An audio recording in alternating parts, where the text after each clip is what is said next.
네, 기회 주셔서 감사합니다. KBS 손수아영입니다. 네, 먼저 취임 100일 축하드리고요. 국내 정치 관련해서 질문이 아직 안 나온 것 같아서 질문 드리겠습니다. 어렵게 대통령께서 여야 대표 손도 맞잡게 하셨는데 국회에서는 강대강 대치 상황이 좀 아쉽게도 계속되고 있는 것 같습니다. 협치 물고 트는 게 이제 뭐 한 번의 만남으로 되진 않겠지만 좀 그 흐름을 어떻게 대통령께서 이어갈 계획 갖고 계신지 궁금하고요. 또 여야정 협의회가 이제 정례화되지 않았다 보니까 이게 좀 실효성이 있겠냐 이런 의문도 있는데 어떤 계획 갖고 계신지 질문드립니다. 지금 질문하신 내용이 정치의 거의 전부라고 할 수 있을 것 같아요. 예를 들면 뭐 주어진 권한을 가지고 공직자들을 지휘해서 해야 될 일, 하면 좋은 일들을 찾아서 또는 만들어서 열심히 잘하면 되는 건 그건 행정이지 정치가 아니잖아요. 그리고 정치의 가장 극단적인 모양은 선거죠, 선거. 선거가 끝난 지 얼마 안 됐잖아요. 한쪽은 권력을 잃었고 한쪽은 권력을 새롭게 취했죠. 다 낯설고 또 부딪히는 면이 날카롭고 또 정서적으로 서로 사나운 상태인 것 같습니다. 특히 이번 정권 교체는 내란 극복 과정과 동전의 양면이지 않습니까? 근데 이 내란이라고 하는 거는 나라의 근본에 관한 것이어서 쉽게 무마되거나 덮어지거나 또는 쉽게 뭐라 그럴까요? 적당히 타협할 수 있는 요소가 못 되죠.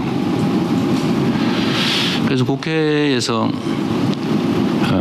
지금 저야 국정을 하니까 원칙적으로 국정이라고 하는 건 그냥 하면 되는데 그러다 보면 정치적 영역하고 걸치지 않을 수가 없어요. 예를 들어 입법을 하거나 인사를 하거나 뭐 예산을 편성해 승인을 받거나 뭐 이게 다 정치와 관련이 돼 있으니까요. 그러나 조금은 뒤떨어져 있죠.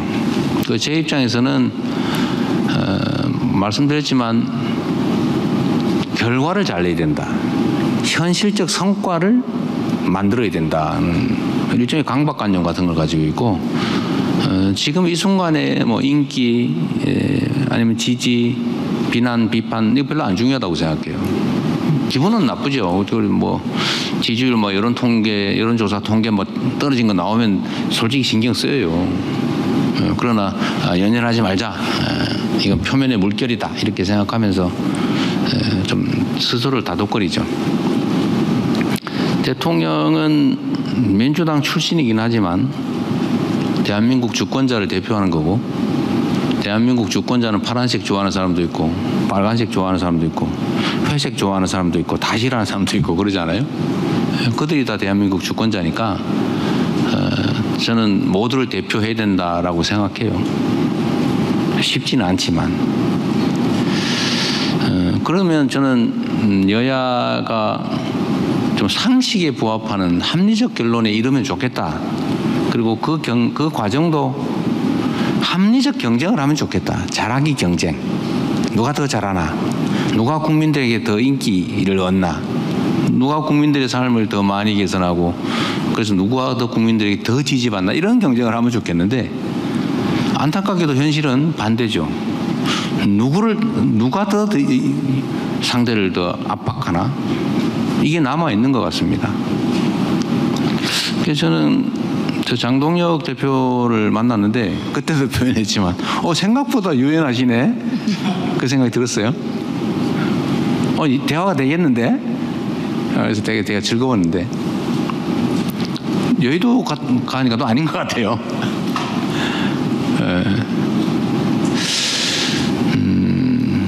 근데 저는 결국 이게 국민들의 손에 달렸다고 생각해요. 우리 국민들께서 심판자잖아요. 심판자. 주인이고 머슴들 일 시켜놓고 누가 더 잘하나 누가 진짜 일을 하나 누가 일하는 척만 하면서 열심히 일하는 다른 머슴 괴롭히기만 하나 이걸 잘 가려보면 그 머슴들이 주인 눈에 들기 위해서라도 주인을 위해서 열심히 성과를 내고 일하지 않겠어요?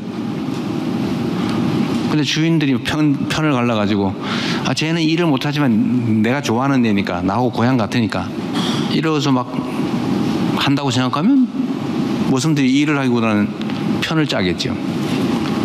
결국 거기에 달려있다는 생각이 듭니다. 협치해야죠.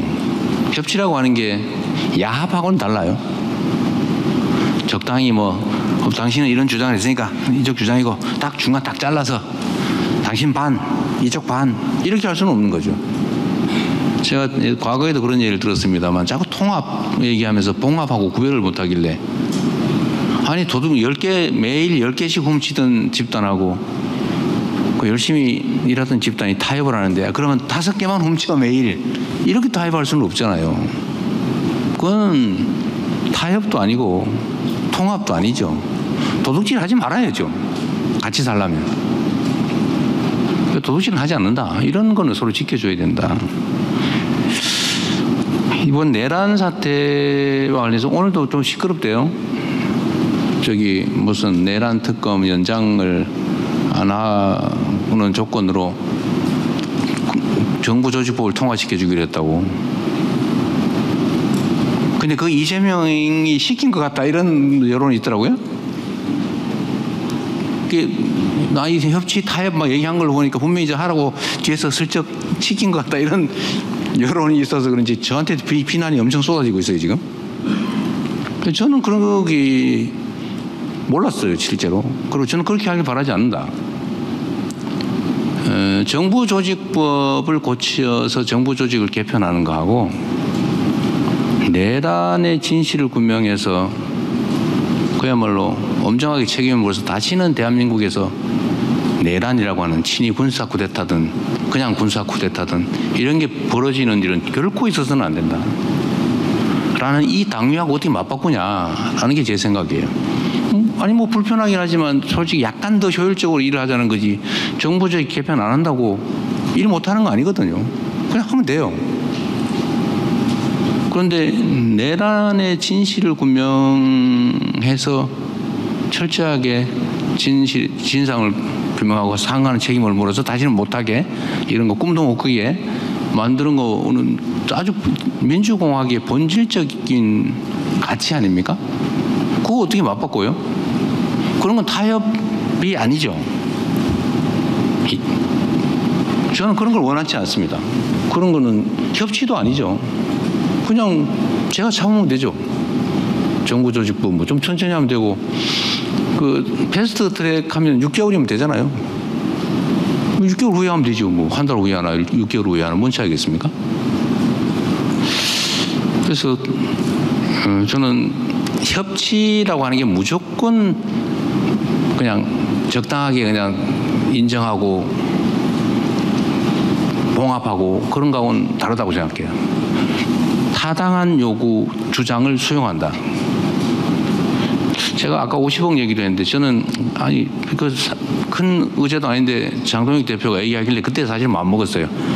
해야 되겠네. 그 전까지는 이거 원칙에 어긋나는데 이게 사실은 그것 때문에 주가가 떨어졌다고 주장도 있지만 사실은 주가는 하루 종일 올라갈 수 없어요. 가다 쉬었다 가는 겁니다. 지금 딱 쉴 때가 된 거예요. 쉴 때 원래 3분의 1 정도 조정을 받거나 심하면 3분의 2까지 떨어져서 조정을 받는데 이번에 위에서 견디고 있잖아요. 이거 엄청난 강력한 조정 국면이거든요. 반드시 올라갑니다. 내 판단으로는. 그래서 상관없다. 난 분명히 50억 그거 그냥 놔둘까 말까 고민하다가 그날 장동혁 대표가 말씀하시길래 그래 이런 걸 하나 이런 건 들어줘도 되겠네. 결과에 영향이 없으니까 약간 재정적 부담이 조금 늘어나긴 하지만 주식 투자자도 원하는 바고 그래서 근데 그런 건 할 수 있죠. 정책이 가는 거. 정책은 진리가 아니니까요. 정책은 정치적 결정이니까. 근데 그거 말고 본질에 가는 거는 근데 지금은 본질을 놓고 다투는 국면이라 쉽지가 않기는 합니다. 그래도 끊임없이 노력해야죠. 정책 협의 해야죠. 여야가 공약한 거 똑같은 건 너무 많아요. 저는 선거 때마다 느끼는 건데 선거 막바지에 가면 공약이 다 똑같아져요. 좋은 건 서로 다 하겠대 뺏겨가지고 뭐 정책 공약에는 저작권이 없는 거니까요. 그거 바람직하죠. 다만 지키냐 안 지키냐 차이가 있을 뿐이지. 그래서 공통 공약 이행을 위한 정책 협의 빨리 합시다. 우리한테도 필요하고. 제가 그랬죠. 똑같은 결론이라면 정책 부분에 관한 거면 원래 우리도 주장하고 저쪽도 주장하는 거면 저쪽이 주장해서 한 걸로 하자 그냥. 굳이 우리가 먼저 주장했다고 말하지 말고 야당이 요구해서 우리가 한 걸로 하자. 그럼 야당은 성과가 되고 우리는 결과를 만든 거 아니냐. 결과에 대한 평가는 우리가 받을 거고 제안을 했다는 생색은 야당이 내게 하자. 뭐 이런 거 해야죠. 좀 그런 진정한 의미의 협치, 대화가 있으면 좋겠어요. 그런데 부당한 걸 서로 관철을 하려고 그러면 안 되죠. 발목을 끄는 건 협치나 타협이 아니고 발목 잡기에 당한 거죠. 그래서 저는 대화는 많이 하려고 합니다. 뭐 대화를 하면 좋아져요. 서로 막 밉다가도 얼굴 보면 좀 달라요. 그래서 제가 장동혁 대표님한테도 그런 말씀을 드렸죠. 제가 여의도에 갔더니 정치인들은 낮에는 싸우더라도 밤에는 따로 만나가지고 허허 웃고 낮에 미안합니다. 후배 왜 그래? 할 수 있어야 되는데 진짜 감정이 상해가지고 진짜 화를 내면서 싸우면 어떡하냐. 애들도 아니고. 그렇잖아요. 그래서 이게 정치라고 하는 것은 개인으로 따지면은 머리 같은 건데 제가 똑같이 얘기했어요. 머리 같은 건데 이 사람이 이 생각도 했다가 강으로 갈까? 바다로 갈까? 막 고민하다가 에이 산으로 가자. 할 수 있는 거잖아요. 이게 유연함이죠. 사람이 그래야지 이 생각, 저 생각할 수 있는 거죠. 어떻게 맨날 바다 생각만 합니까? 그런데 바다 생각만 하고 산 생각이나 강 생각을 절대 안 하는 이런 사람은 우리는 과학적으로 뭐라고 말을 해요. 여기서 말하기는 좀 그래서 말을 안 하는 건데 아는 사람인데 웃으시는 분은 아는 거죠. 사회도 마찬가지다. 우리 사회 머리 역할을 하는 게 정치 아닙니까? 이 주장 저 주장하고 막 다투다가 하나 결정하면 그냥 가고 또 뭐 새로운 생각 가지고 막 논쟁하고 이게 정상이지. 한 생각만 해가지고 그대로 가면 그게 그 사회가 정상적이겠어요. 그 정치 역할은 원래 그런 거다. 그래서 자유롭게 생각하고 대화하고 그냥 수용하고 그 야당이 주장하는 걸 제가 받아서 하면 그 결국 제가 하는 거죠. 근데 일부에서는 그런 거 있어요. 하려 그러다가 저쪽이 하자니까 안 한대요. 자기가 주장하다가도 이쪽이 한다고 하면 안 해요. 못하게 해. 제가 많이 봤어요. 그거는 정치가 아니죠. 생떼. 어린아이 같은 유치함이죠. 좀 우리나라 정치도 조금 어른스러워지면 좋겠습니다. 뭐 저도 노력해야 되고요. 앞으로는 점점 길이가 짧아질 테니까 네. 최대한 여러분의 질문 시간을 뺏지는 않도록 하겠습니다. 네. 이번에는 외신에서 제가 좀 지목을 해보겠습니다. 네. 여기 그 파란색 셔츠 입으신 네네네.